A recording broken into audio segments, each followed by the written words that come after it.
Hey everybody, it's Jesse after the fact. If you're wondering what that means, it means that yesterday I recorded this episode you're about to watch and then proceeded to render out a bunch of videos and do a stream where I was editing more stuff, and then I had to render that, but then also do Scary Game Squad last night. And look, I may have just forgot.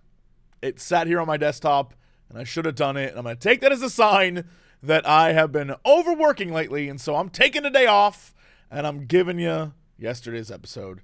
Thank you for your patience. Sorry about all that, but I've been busy lately. And so I'll see you Monday. Be good, you're the best. And now for some talk about Stadia. Hello, everybody. Welcome back to another episode of 5 Minute Gaming News, the show that may or may not be 5 minutes. Today in the news, the writing was on the wall, but now it's official. Say goodbye to Google Stadia. Started all the way back in the before times of 2019, the cloud gaming service, as we've covered before, has been trying for some time to get you interested in the idea of cloud gaming, which, to be clear to any companies watching this, is a really niche market. I don't know how often I have to tell you, but even back in the old co-optional podcast days when they'd hit us with, "But what is cloud gaming?"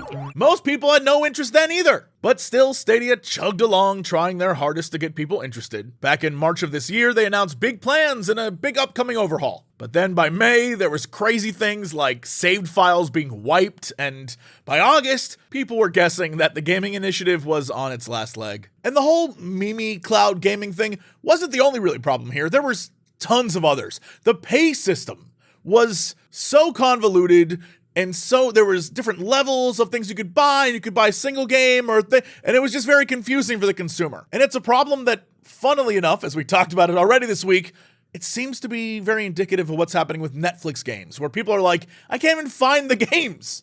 It also reminds me of the payment system. I don't know, this is for the old timers, when Square Enix used to use playonline.com, where you had to buy a currency to then use that currency to pay for.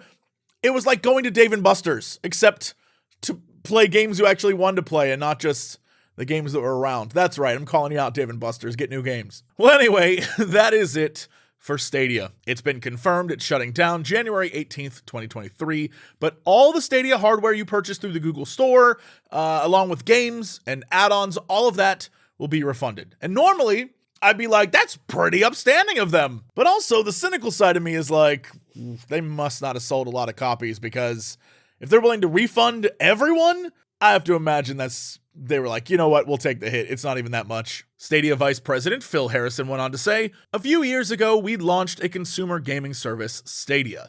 And while Stadia's approach to streaming games for consumers was built on a strong technological foundation, it hasn't gained the traction with users that we expected, so we've made the difficult decision to begin winding down our Stadia streaming service. So it looks like they're refunding, and the dev team is moving elsewhere in Google, so all right, I think that's very nice of them to make sure the dev team is set and doing well, and they aren't just laying people off, so that's pretty good.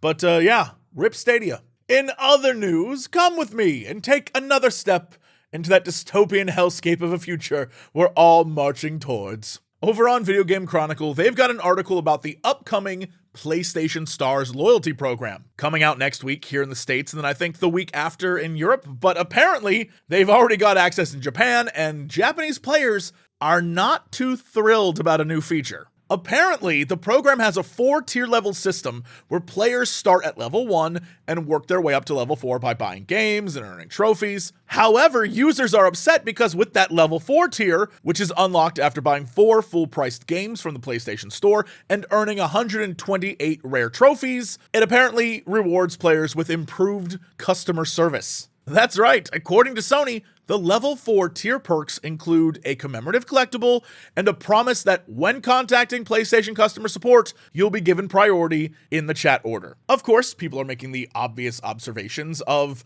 what if I only play 1 or 2 games? Or what if I don't have a lot of money to buy games or time to get the trophies? What then? I'm just like second-class support help? As for PlayStation, they seem to think this is totally fine.